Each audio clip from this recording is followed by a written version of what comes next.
Bibles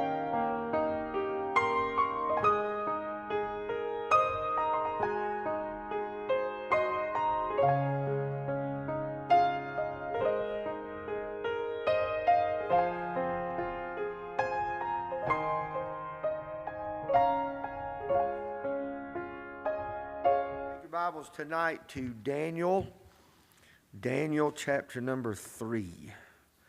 Daniel chapter 3. I mentioned last Wednesday night, I think I did, that August, whatever Wednesday night, I think most everybody's back in school, 4th, 5th, something of August. So sometime second week or so of August, we'll get back in the book of Proverbs.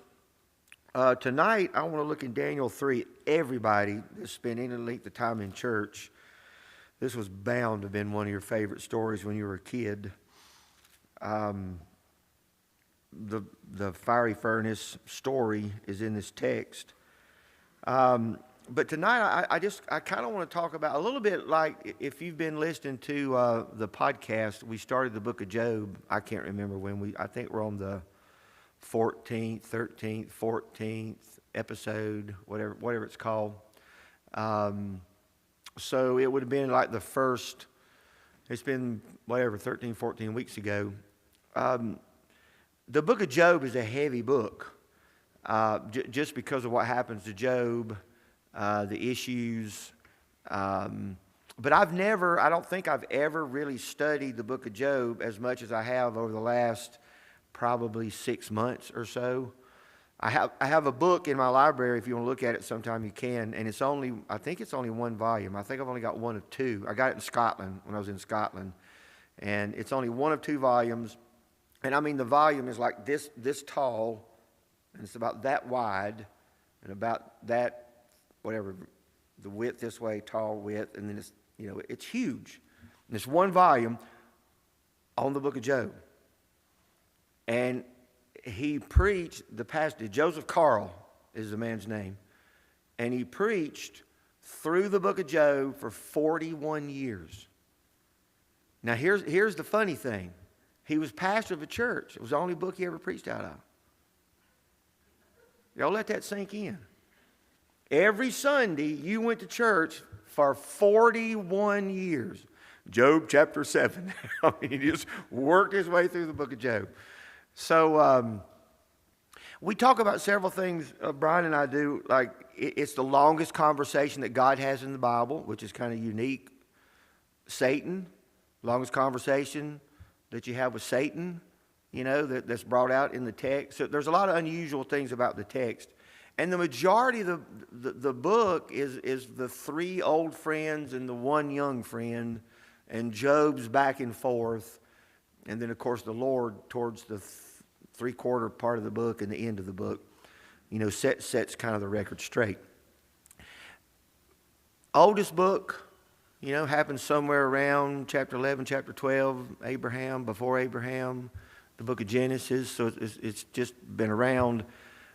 But what it deals with is something everybody in this room has dealt with. And here it is. And we're going to look at it in Daniel 3. And it might not be on the level that Job has dealt with or the level of people in this church has dealt with. When God allows something to happen in your life, that just makes no sense whatsoever. My opinion of the book of Job is that there was no sin specific.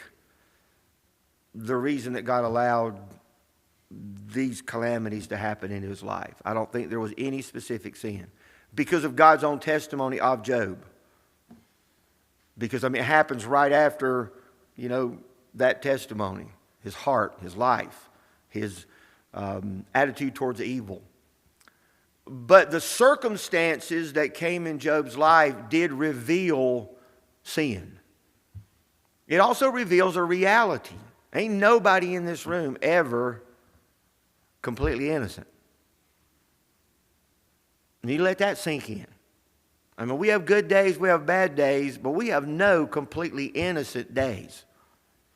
We're faulty individuals. So even though I don't believe there was any specific sin in Job's life, that God allowed this calamity to take place in his life. And it was a big deal. He lost everything he had. He lost all of his kids. Not one, not two, all of them. Lost his health.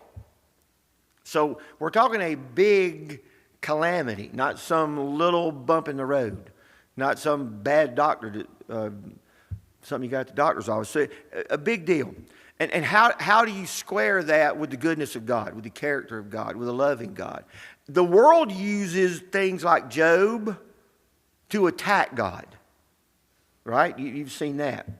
That's the atheist war zone. You know, if God was good, we wouldn't let this happen. If God were good. So I want us to look in Daniel 3 when we're thinking about that. And I hope if you've been listening to Job, you're getting some help. And I think tonight we start the podcast where we're starting to look at God's answers back to Job. And sometimes even like even the things that we're going to talk about in the next 2 or 3 podcasts or so, when God starts answering Job back, even as believers, you can almost get a little offended. One of the first questions, where were you when I created the earth? That's one of the first things he asked Job. Where was you? Where were you when I created the earth? You wouldn't have an earth if it wasn't for me. I remember the first time I was getting really, really pushy at my dad one time. I was probably about maybe 15, 16, and I was really throwing some stuff up in his face, which was really dumb, just saying. And I remember him saying something, and it hurt my feelings. Are y'all ready? Because I was getting real about my what I wanted to do in my room and my stuff and my things. He said, this ain't your house. This is my house. That ain't your room. That's my room. And that hurt my feelings. Even though it was true, you know. So even when God reminds us who He is, it might hurt your feelings. It just might. Or, again, this is biblical truth. God does what He wants to. And He does not need my permission. That's biblical truth.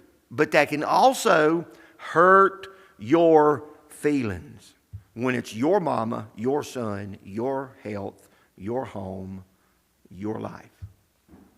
So, with that in mind, I want us to look at Daniel 3. The whole book of Daniel, whether it's these 3 guys that we look at in this text, and really this is the only text that these guys kind of come into on the stage for a little Bible time, and then they kind of disappear again. But boy, did they highlight some real spiritual truth for us to think about when it comes to handling that. Because everybody in this room is going to handle that at some time. It might be the job you needed to get, or there's always going to be something that God does or allows that just doesn't square with what you think equals God being good or merciful or kind. So everybody's going to face that at some point in your life. And I'm just telling you, there is a real prescription in Daniel 3, and we'll see some of those same things in Job, but there's not, I don't know of a more vivid picture. And I'm just going to show you one little phrase, and we're not going to look at all these verses just for sake of time. But just notice in verse 16, I think everybody knows this story because, you know, Nebuchadnezzar's all full of himself, and he's made this image, and he's forgetting, you know, some of the things he's already heard from Daniel. And Daniel's out of town at this time or something. He's not here, he's gone or whatever. And he's built this image, and he's going to get everybody to bow and worship the image. And these 3 guys are not going to do that.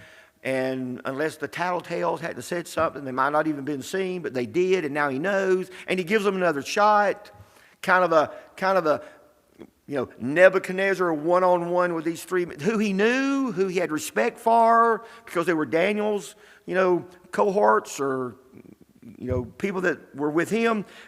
So he must have had some kind of an affinity for them, but he really got mad when they were given a second chance and they steal. But I want you to hear the answer in verse 16. And I can't tell you where they got all this spiritual strength. I know it's from God, but I don't know if it came from grandma or mom and dad or somebody had instilled into them like had been instilled in Daniel, because Daniel comes as a young man, stolen in exile, didn't ask for that, spent his whole life in exile, didn't ask for that, but it was God's plan. So his whole life had been messed up, you could say that.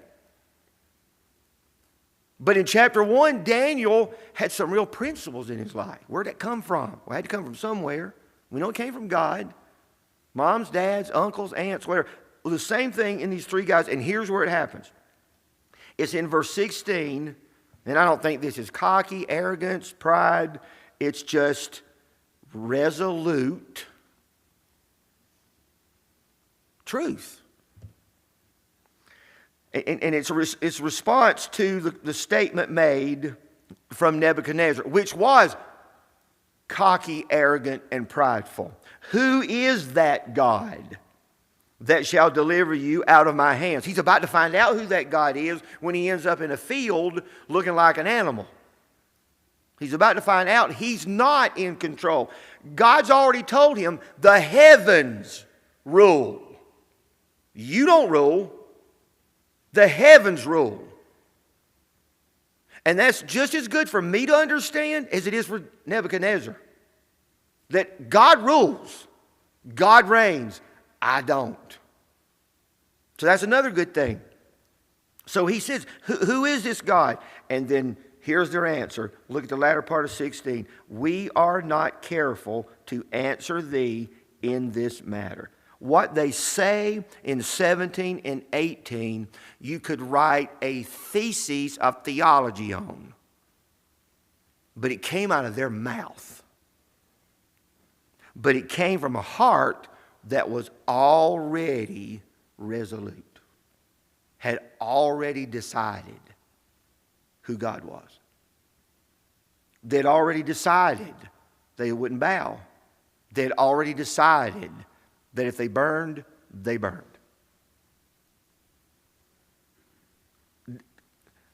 The biggest miracle in this passage is not the fiery furnace. It's three human beings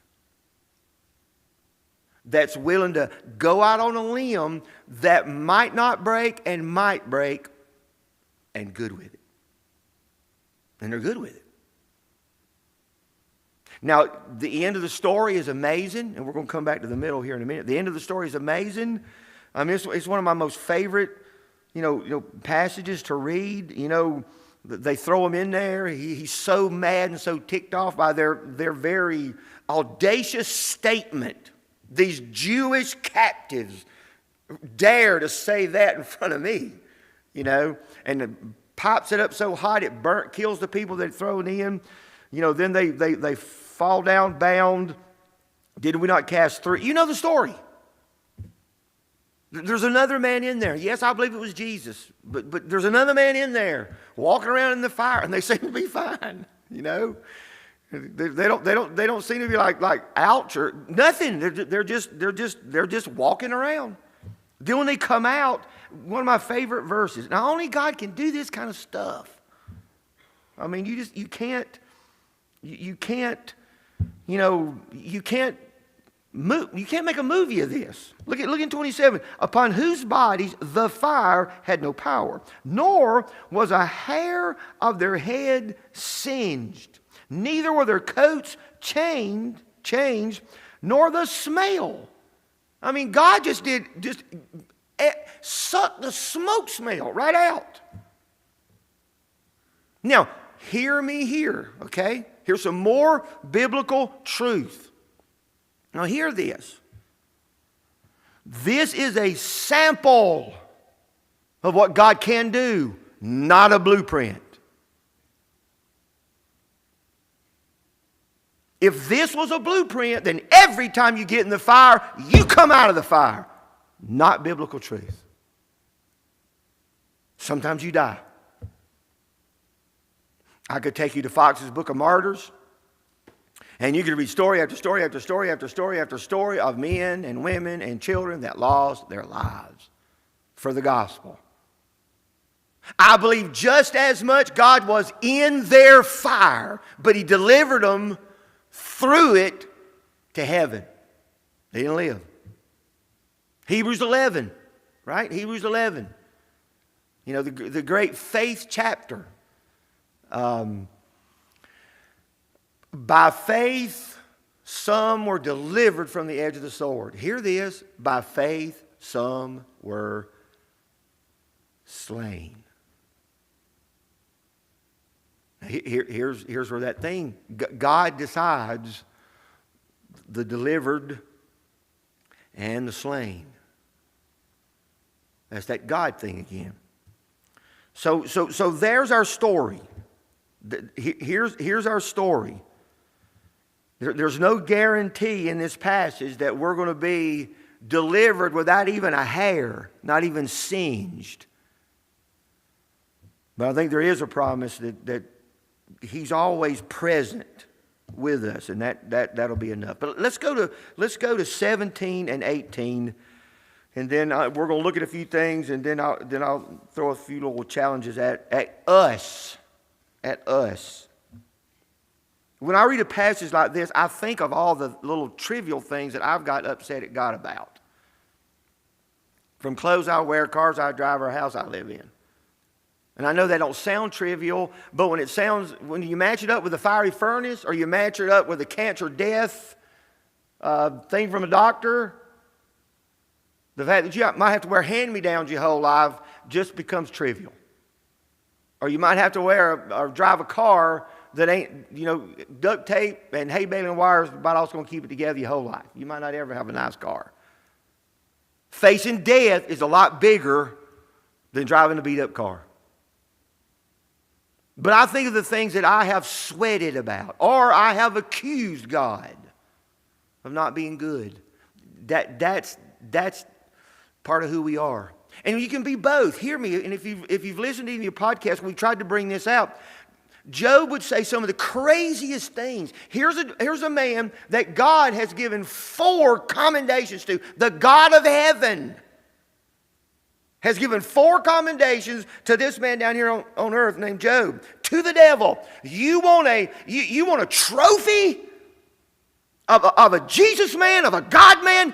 There he is. And it's not long, he said, I wish I was dead. I wish I'd never been born. And even accusing God of not being good because he was a righteous man. Instead of saying God was just, he was saying I'm just. But then, at the same time, where there was doubt, there was struggle, there was pain, there was humanity, Job would say, I know my Redeemer liveth. Job would say, when I come to the end of this thing, I will be brought forth as gold. So you can do both. Everybody in this room at some point in your life, you're going to do both. Both things are going to come out of your mouth. Doubt, fear, complaint, faith, trust, hope. Normal. That don't make you weak. That don't make you evil. That makes you normal. It makes you human. It makes you dirt. That's who we are. So let's look at these 2 verses. If it be so, our God, whom we serve, is able to deliver us. Not promising us that he will, but he's able to deliver us from the burning fiery furnace. And he will deliver us out of thy hand, O king. So, I mean, he's basically saying, even if we burn up, then we gone. And we're delivered. But if not, or if he doesn't deliver us in the physical realm, be it known unto thee, O king, that we will not serve thy gods, nor worship the golden image which thou hast set up. That is a mouthful of confidence in God. Let me give you three things, what it reminds us of or reveals about what was in their heart. Now remember, 17 and 18 did not come like, in my thoughts anyway, like just spontaneous. I think they had made that kind of decision long before they got here. Here's one thing. Faith just believes God's truth. They believed that God was God, Nebuchadnezzar wasn't. That's why they wouldn't bow. That's why they were willing to burn, even though they might not burn. But they just knew Nebuchadnezzar wasn't God and God was God, and so faith was going to act on truth. They were not going to manipulate God's word. They were just going to trust God's word.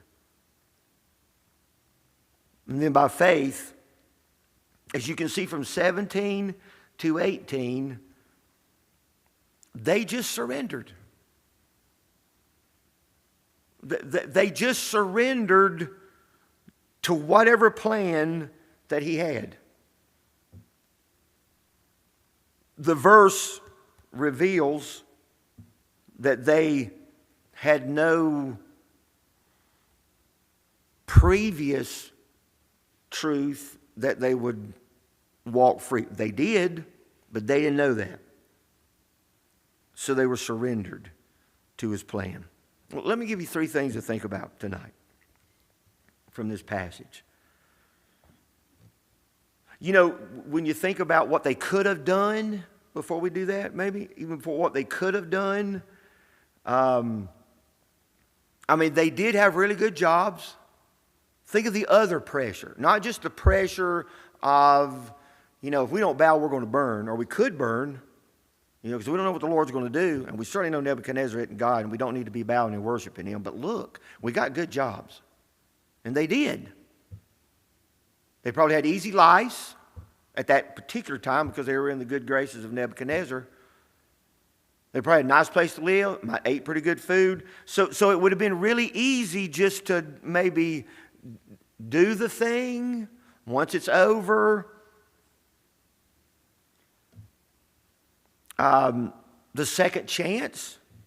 I mean, they didn't do it. They got kind of tattled on. And then they come up for like a private little thing. We're going to play the music again and let you do it. And maybe that wasn't even in the public arena. Maybe that was just Nebuchadnezzar, a few of his leadership, them.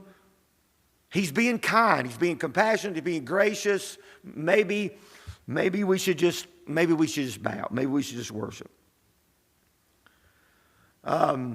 They can maybe say, you know, officially we will bow, but personally we don't bow. There's all kinds of things that they could have talked themselves into, or Joseph, we've talked about before, could have talked them, or Daniel, when it came up in the first chapter, when they wanted to do this with the king's meat and all those things, they could have just acquiesced and just blended and not caused an issue. So, they decided to go with standing on faith and trusting in God and move forward. They could have also, and we talked about this with Daniel, they could have just been mad at God. Right? They could have just simply been upset that they were allowed, you know, to go through all this issue.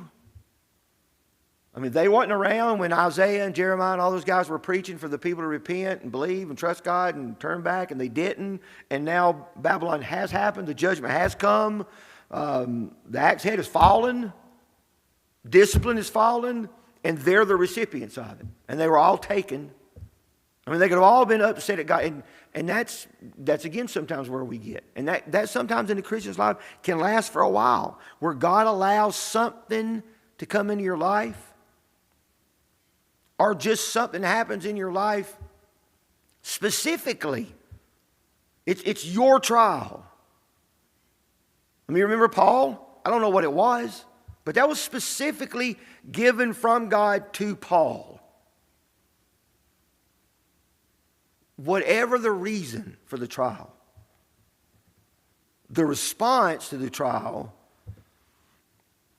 is up to you. I'm going to say one more thing from the New Testament, and then we'll look at these three things that I want to remind us of, remind all of us of tonight. Not just y'all, but me too.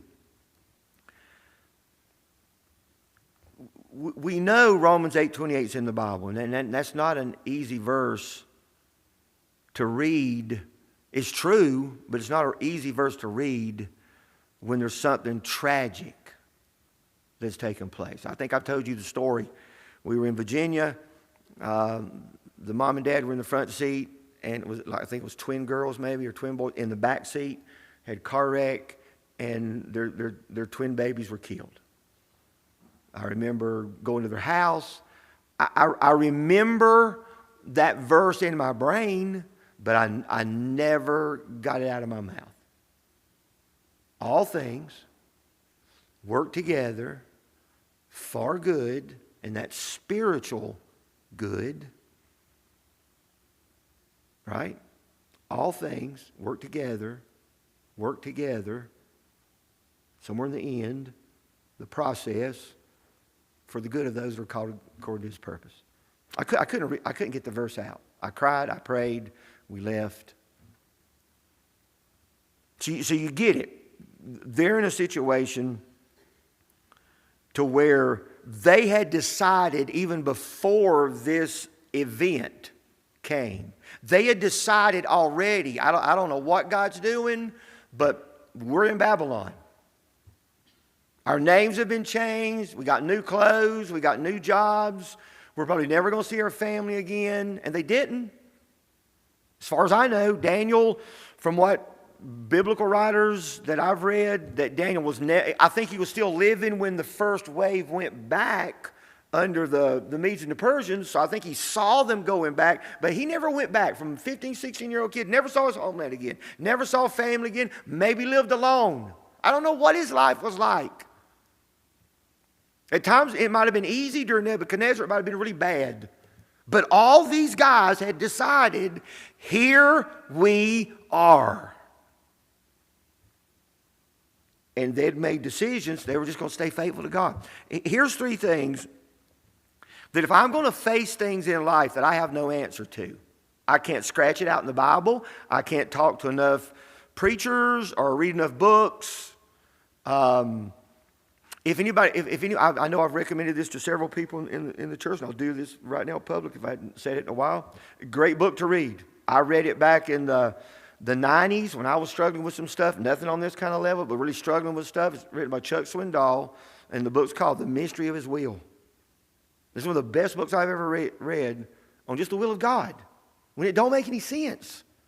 There's no way what's going on in my life right now at this time fits the goodness of God. It just doesn't. It doesn't look like it. Now, we know that ain't true. We know that can't be true, right? If you studied any theology, read any theology, learned anything about God, He can't make no mistakes. So He can't have made a mistake. So if I'm thinking it, it's wrong. But we think it because we're human. We're flesh. And here's one of the first reminders that we need.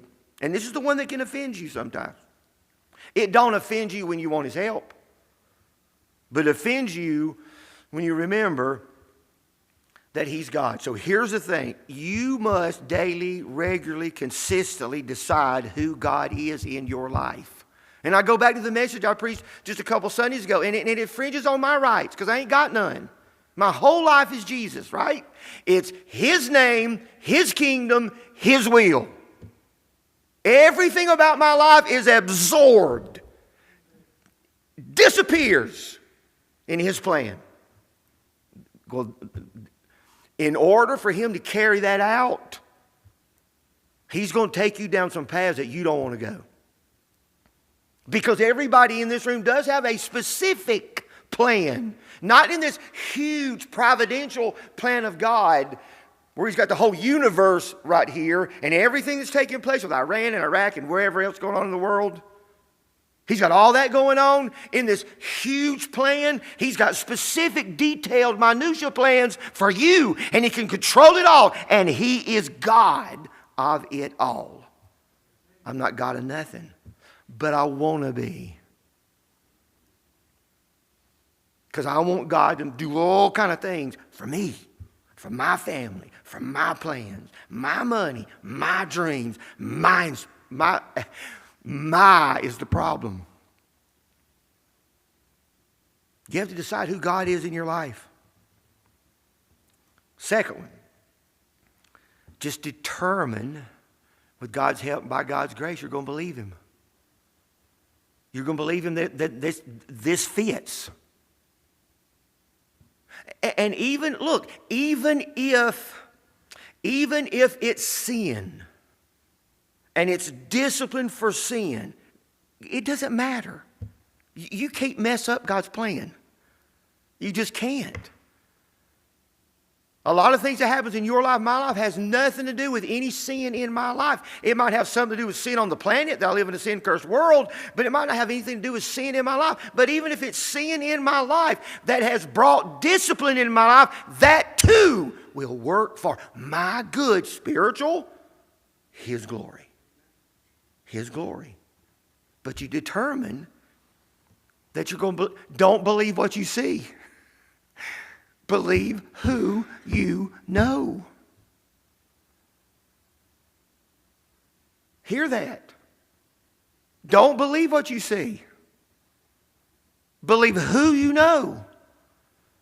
We said it a lot, I know, in the podcast, and you've heard me say it over the years. You've got to get lost, wrapped up, passionate, crazy in love with who God is. Not what He does. Do not make Him Santa Claus, because He's not even close to Santa Claus. He ain't the tooth fairy. He's the God of the universe that invites me into His life, invites me into His world. Determined to believe all of it. The good, the bad, the ugly. And trust His grace. Trust His plan. The last one is the hardest one. And the last one will come. It's the fruit of the first two things. And look, allowing God to be God in your life is a daily death of self. Determining to believe Him is a daily routine of trusting Him. But the last one is just surrender your life to Him. When Job finally just surrenders. And I don't know if you've ever started reading in 30, I think it's 38 to 41 of Job. It wouldn't take you long to read. You can read it tonight when you go. The questions. There's like 70-something of them. You know. In the second little section of the questions over in 40 of Job, he even asked Job, "So you want to do my job?" In so many words, you want to do my job? You want to sit on my throne? Do you think he was trying to humiliate Job? No. Humble him. We know God is way bigger than us. And that God that's way bigger than us loves us. Gave us His Son so we could be redeemed. Surrendering means, it does not mean you stop asking questions. You can keep asking questions. God can handle all your questions. God can handle all your complaints. You've heard me say this before, and I'll say it again tonight. If you're complaining to God, continue. Continue. Now, if you're complaining to everybody else, you might want to back off on that. Why? Because you're disparaging God. If it's saved ears, okay. And sometimes you need to talk to somebody else, but make sure the ears are a small group. But if they're lost ears, They don't need to hear my complaints. But God, He invites them. Doors always open. He can handle anything going on in your heart that comes out your lips. But I'll promise you, help's on the way when you give up. When you let go. When you surrender. When you just say, okay. I don't like it, don't understand it, don't get it. But you're God. And you're great. And you're good. And you love me. I know you love me because I've seen the cross. So I trust your plan. So help me. Help my unbelief. Surrender. And if you think surrender's a one-time thing, no. Surrender's a regular, consistent thing in your life. I mean, I've not lived that long, but I've lived longer than I had. Be 67 September. And I can remember different things that were issues like 20s, 30s, 40s, 50s, 60s, whatever. There's issues the whole way that distracts me from those things. God is God. I can't run nothing. Let me throw something at you. And this is kind of the last chapters of Job. Without God's help, we can't even control our tongue. That right there. God holds the universe tilted just slightly. Hadn't needed a wrench. Hadn't needed a squirt of oil. They had to tweak anything. For what? 6,000, 7,000 years? Whatever it is. You don't think He's got me? He's God. Trust Him. Believe Him. And then surrender. And that comes right out of the lips easy. And I do not want you to think that this 66-year-old man, preacher man standing up here has got all that worked out and figured out. I have not. Every day I need to be reminded that God's God. That's who I serve. That's who I worship. That's my King. And I want to believe everything He says. I want to believe everything He throws at me. I want to believe everything He allows, believe everything He plans, believe everything He's written down. I want to believe Him. I want to be a believer. And the stuff I can't understand, I don't like, I can't figure out, I'll never square it. It might be heaven before I get it figured out. I'm just going to let Him have it. I'm just going to surrender it to Him. What these young men said, what they gave us an illustration of, is a great, great biblical truth. All right, heads are bowed. Eyes are closed. And we'll take some prayer requests. Father, thank You for stories such as this. Stories when I was a kid, I just loved these stories. But a lot of these stories, they all ended good. It was like a Hallmark movie. It was like, the guys in the white hats always win. Well, sometimes that's just not life. This is not a blueprint. This is what God's able to do. I don't know all the plans You have for me. But I want them. Because I know You're better at running my life than I am, because I can't even control my tongue. I can't even control my mind, much less a universe. I don't have nothing in my grasp. And You've got it all.